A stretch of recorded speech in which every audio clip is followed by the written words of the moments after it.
Happy Sunday. Welcome back. Today is the 10th of January. This is the 10th show, small anniversary.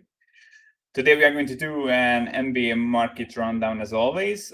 We are going to take a look at the 8-game Sunday slate. Nice little 8-game slate. A couple of good spots that we can attack. I'm going to put up the odds screen in a minute. We are going to use Sports Insights as always.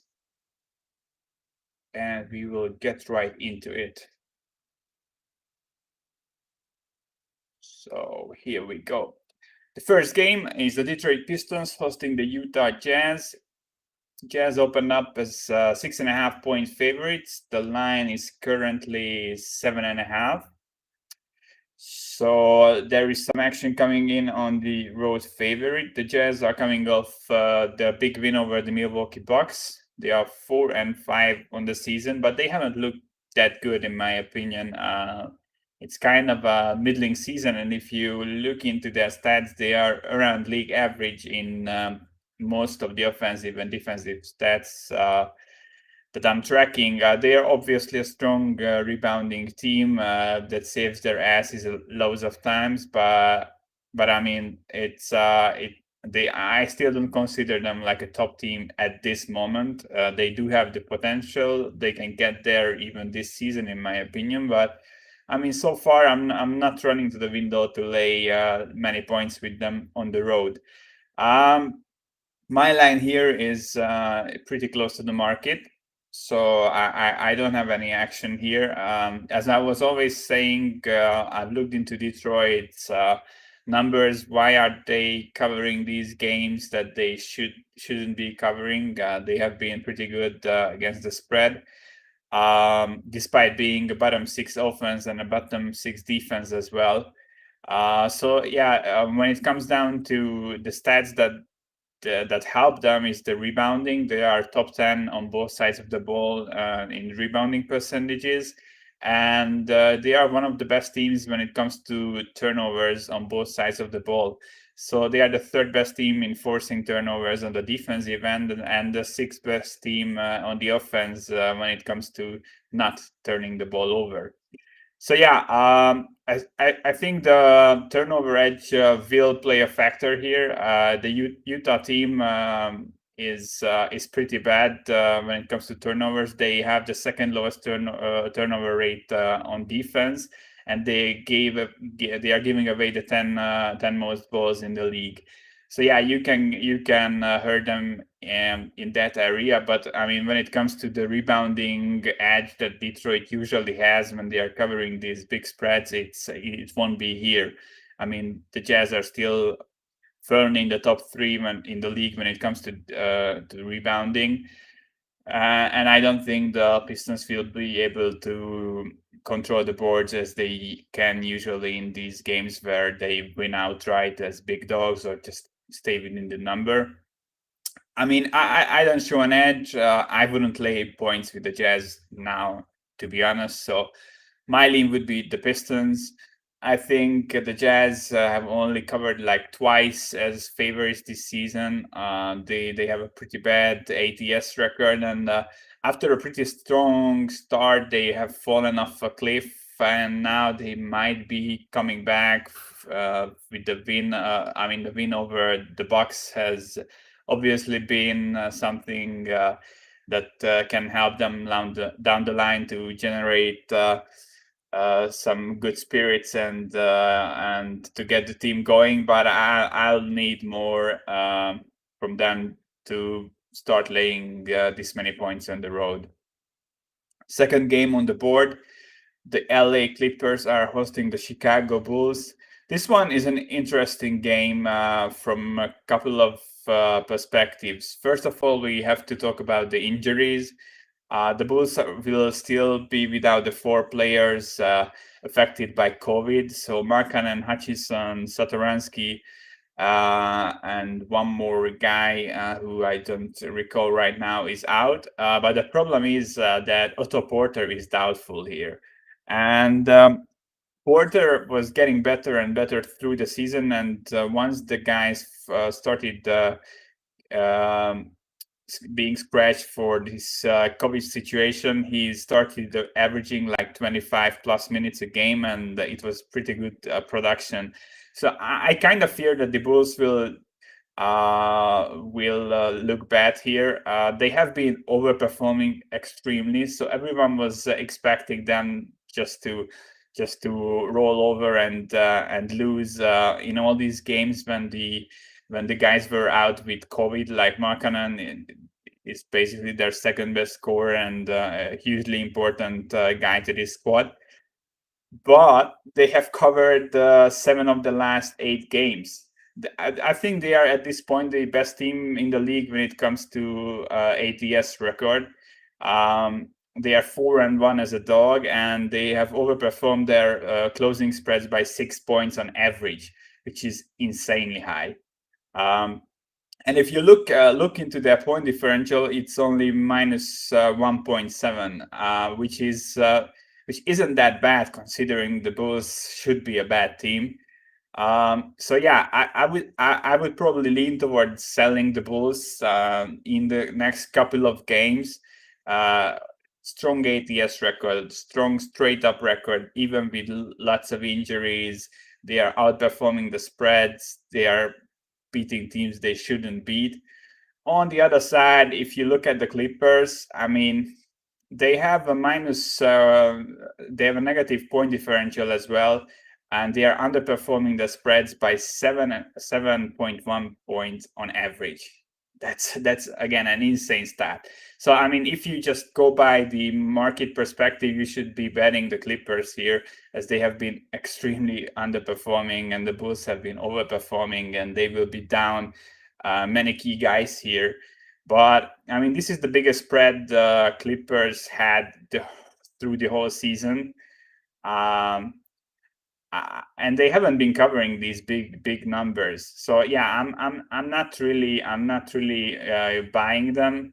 And you know, I am always saying I still have a huge issue with the Clippers defense. They are solid defensively, borderline top 5, but I still rank them in my bottom 5 when it comes to defenses. And this Bulls offense through this stretch, they are still around top 15. So I think the Bulls will be able to score on this defense, and if they are able to score, they should probably bring this within the 11.5 points. That's the current spread.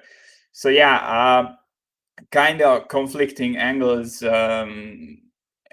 The market says one thing, and the on court handicap is a totally different thing. So I'm going to stay away. If I had to pick a side, I would still go with the Bulls here.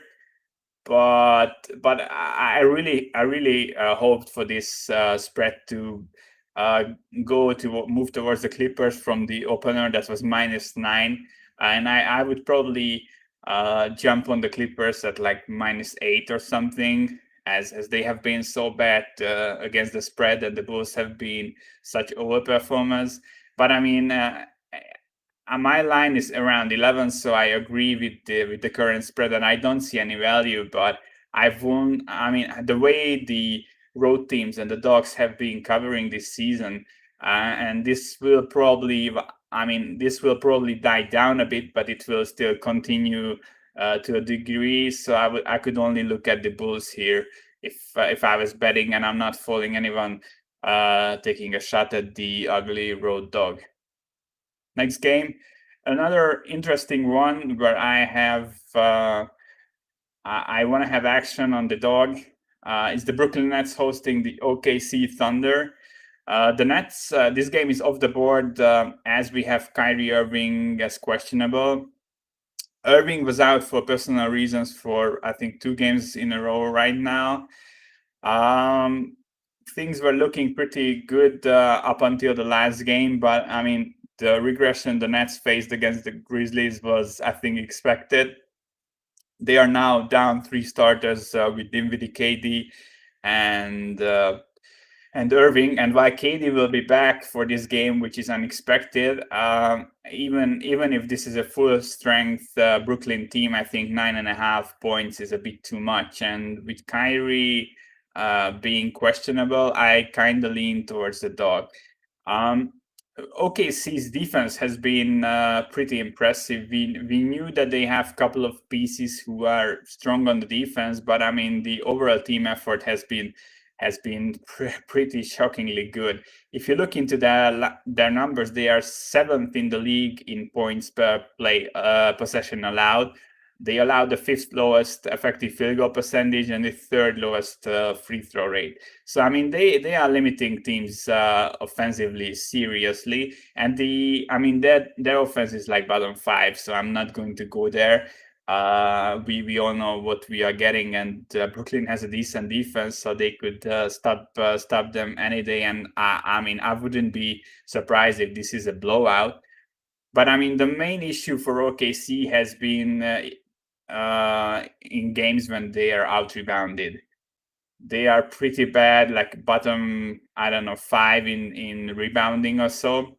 But this Brooklyn team is similarly bad. On both sides of the ball, they are close to the bottom five in rebounding. So I don't think OKC will be out rebounded here. They have a really solid defense. This total opened up on soft books around 220. I think this will come down a bit. I expect a lower scoring game with two decent defenses. I mean, if Kyrie is out and we still have 9.5, that's an amazing bet, in my opinion, with the Thunder. But if you have books that have this current spread up at 9.5, I would still jump on it now. Even if Kyrie plays, I think that's a plus CV bet. Yeah, so I like the road dog here. I really like what the Nets have been doing so far from the coaching perspective, and they've showed some depth even when I was kind of doubting them after Dinwiddie went down.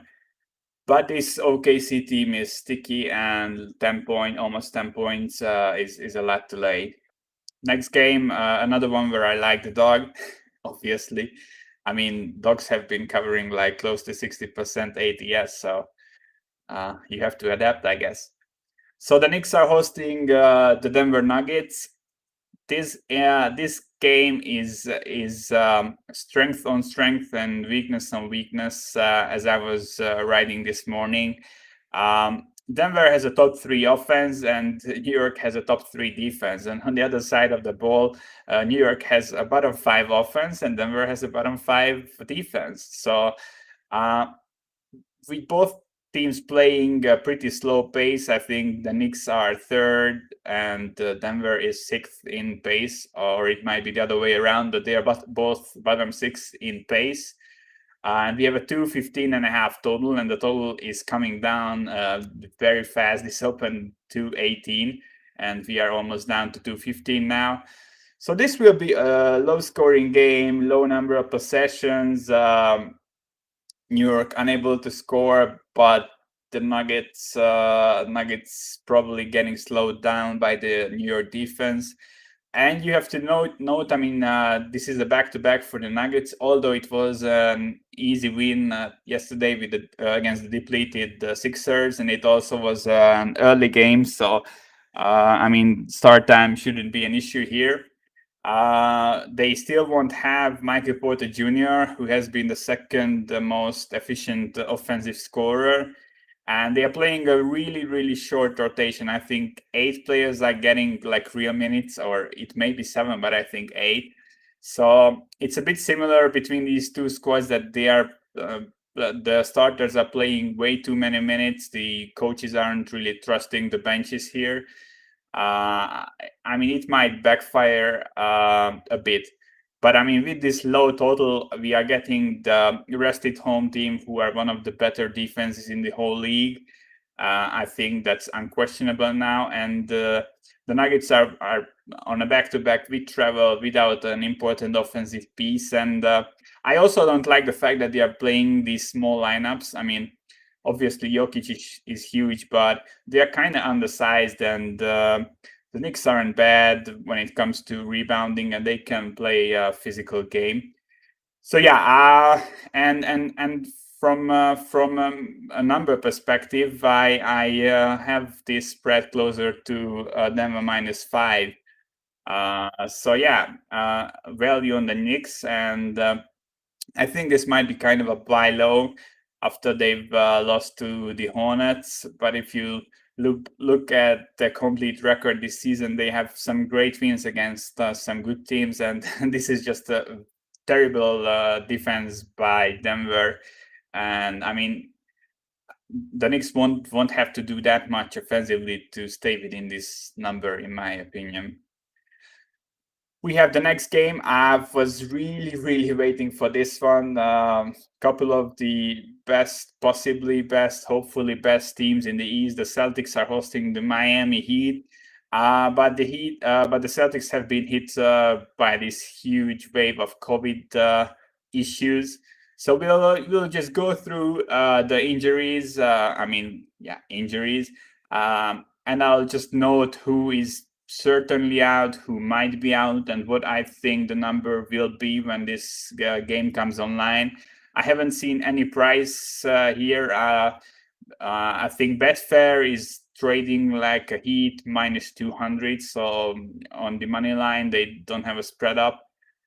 So yeah, the Heat could be hefty favorites here, but I think it's justified, especially after last night when books were opening up Denver as 3-4 point favorites, and they have been burned heavily as no one played on the Philly side, and everyone was betting Denver, and I think it was a huge losing day for the books last night as they got destroyed on the game, and I don't think they will take too many gambles if they don't need to in this game. So yeah, we will see how the books open up, but I think the Heat will be big favorites. So let's get into the game. So we have three guys who are certainly out on the three front court guys: Thompson, Grant Williams, and Robert Williams. They have been announced out way before Tatum had the COVID issue, so they won't be playing, and Tatum won't be playing either. If this is the case, I would probably make Miami a slight favorite. I mean, Tatum is really on an MVP level season, and him plus the cluster injuries in with the bigs is probably worth around 5 to 6 points. So, and the questionables are Jaylen Brown, his backup, Semi Oyaleye, and Green, which is another interesting one. As I mean, Brown is obviously the second best player on the team right now. He's worth 2.5 to 3 points on his own, but his backup is also questionable. So this is another cluster that could be missing. So we go from Miami like -2. If these guys are out, all the way to like Miami -7 or 8. And I have to factor in that the Heat are on a back-to-back, and they played pretty heavy minutes last night, and they did travel. I mean, Bam only played 21 minutes, but like Butler played 36, Hero 37. So yeah, if everyone is out, I think the Celtics don't really have a shot at winning this. The lone starter would be Smart, who is available to play, but he has a thumb issue, and it has been really bad for him. He isn't shooting the ball well. So they will have Teague and Pritchard, who can run point, and they have Tyson Fall to be the front court basically, and a couple of scrubs and Smart. And that's it. I don't think this is a competitive lineup, and I mean, I wouldn't be surprised if I probably would line the Heat around -8, -9, but I wouldn't be surprised if we see like a -12 if the questionable guys are out. So yeah, basically, you have to what we know, who we know are out. That makes it guaranteed that the Heat will be road favorites. But you have to look at Browns and Oyaleye's status mainly. That's a cluster injury. If they are out, this will probably get out of line, and just you just put all your money on the Heat at that point. I think. Probably if we see like a Heat -5, 6, 7, I would probably still sprinkle Miami, because I think this will get out of line. But still, I mean, if just Tatum and the centers are out, that's a huge that's a huge loss. Obviously, I'm not going to go into the matchup details, as they don't really matter here. All it matters who plays. If you can play around that, you can probably profit. Next game, the Houston Rockets hosting the LA Lakers. This is a game where I'm heavily leaning Lakers. I don't show numbers edge here, so my line is very close to the market number. This game is off the board right now, but soft books have 3.5 up. Lakers are road favorites. I'm kind of fine with 3.5 to 4. If this gets down to the 3 range, I would probably bet the Lakers. Davis is questionable for LA. I think he set out the last game, so he should be good to go. They have a couple of smaller injuries, and the Rockets have Daniel House tagged as questionable, but I mean, they don't really matter. I think the key guys will play on both sides, and the Lakers are still one of the best teams in the league. Top 5 in offense, top 8 in defense, insane rebounding edge, which will be important in this matchup, as Houston isn't really good at rebounding. And when it comes to the Rockets, top 10 offense, they are getting better at that, but the bottom 10 defense. So I think the Lakers have a much more complete game right now, and while Houston has the talent, they just couldn't put it together. It might be difficult with the Harden trade request, and yeah, I'm not sure that the club is right in the head right now, or the players. They aren't really a team that you want to back against one of the best teams in the league. And this could be just a statement game from James and AD. We haven't been, I mean, they didn't look good so far, in my opinion. They've been winning close games. They just do as much as they need to do. They know that they will get into the playoffs. They know that they will be favorites to win it all, and they will probably win it all. And they play like that. But I mean, beating down this Rockets team is always feathering the cap. So we could see. I mean, I don't want to go like into narrative land again, but I like the Lakers here. I think. I mean, what we've seen from the Rockets so far, since they got all the players back, they've lost to the Mavs, lost to the Pacers, then they beat a super short-handed Orlando team. I mean, I'm still not giving them credit. I need to see more. So yeah, I think the Lakers might be in a buy low spot. We will see how this line moves. But I honestly, I wouldn't be surprised if this gets up to like Lakers -5, 6 or something like that. I mean, LA is still a much better team at this point, and yeah, that's just how it is. All right, next game. It's a rematch, a double header, back-to-back thing. Timberwolves are hosting the Spurs. This closed Spurs -3.5 yesterday, and the Spurs won by 3 in overtime. Such an effective line. Gotta like that in this season when all the results are just trash and all across the board. So the important piece here is that Karl-Anthony Towns was back last night. He played 37 minutes. I mean, we have Spurs -5 up at some soft books, which I don't really understand. That probably tells me that they think Anthony Towns might be questionable for this game after coming back from a long layoff and playing 37 minutes. But I mean, he looked amazing, and I think if they knew that they have this back-to-back, and if it was questionable that he plays tomorrow, I mean today, he probably stays under 25 minutes or so. But he played 37 minutes, and he looked amazing. So yeah, I would probably guess that he will play here, and this 5 will quickly disappear when Pinnacle and Bookmaker and these smarter shops open up. I mean, the Spurs aren't a good team. if you look at any stat on either side of the ball, they are bottom 10. Like they are around the 20th best team in the league. And I mean, DeRozan is great, but Aldridge is getting old. He's averaging 4 points lower than last season. The rebounds aren't there. They have some issues, and I mean, playing smart basketball helps them, but it's not a team you want to lay points on the road with. And while the Wolves are one of the worst teams so far, I mean, they've been without the best player for so many games that I think it will get a bit better. And you're getting 5 points at home.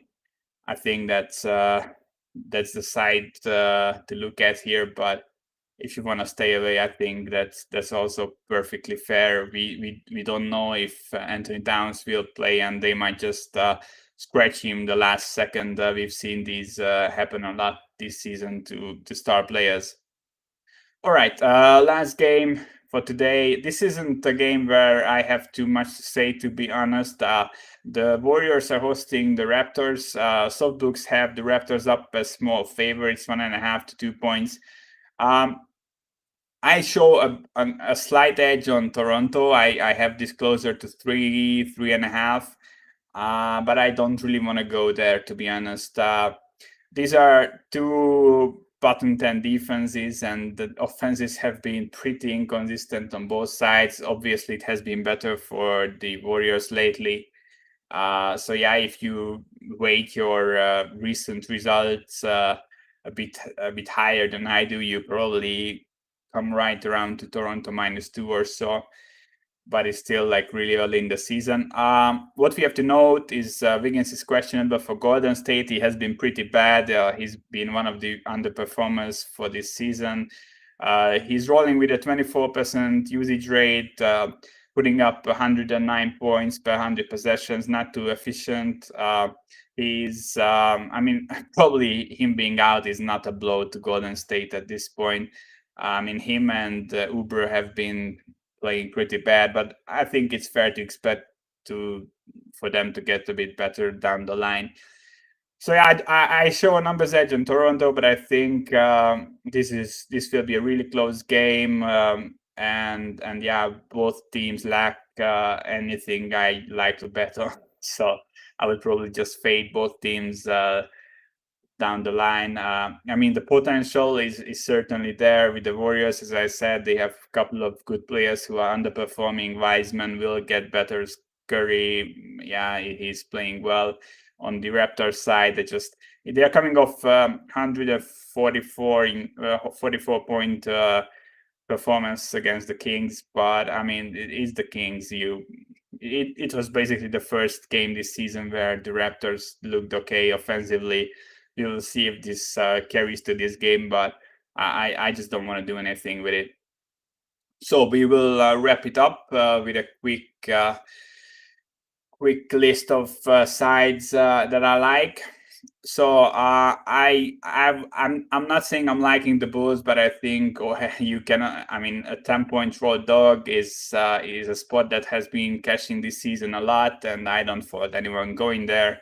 I kind of like OKC. You have to monitor obviously Kyrie if he's out, and you are getting like 8 or more points with him being out. That would be a great deal. I like the Knicks. I mean, this Denver defense is terrible. They push a slow pace. They are small. They still don't have MPG. They played last night, so many things going against the Nuggets. You have to monitor the injuries in the Heat Celtics game, the COVID issue with the Celtics. I think if the three guys who are questionable, headlined by Brown, obviously, if they are out, then the Heat are a decent wager at anywhere around 5, 6, even 7 points. I like the Lakers to win this game against Houston as road favorites. We will see how this line turns out. The thing is, I probably will show an edge on Houston, as I'm expecting the Lakers to be bet up. They will, I think, close around -5, even probably higher. We will see how this goes. As for the Timberwolves Spurs rematch, I think the last night's closing line was perfect. anything around 3.5 is okay. Obviously, if Anthony Towns plays, if you can catch a 5 before the sharp books open up, that's a good side. That's a good ticket to hold. Maybe you can even like hedge out later. We will see how this Anthony Towns situation goes, but I think he will play.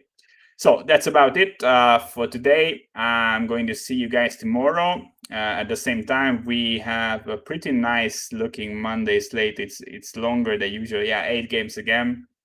A couple of interesting spots. I've already looked into some of the games for tomorrow. So thanks for watching. Please follow me on Twitter at the Better Zone, and if you want to tell my plays and read my written analysis that I post on all games every morning, you can go to patreon.com/the Better Zone and get into the Discord channel.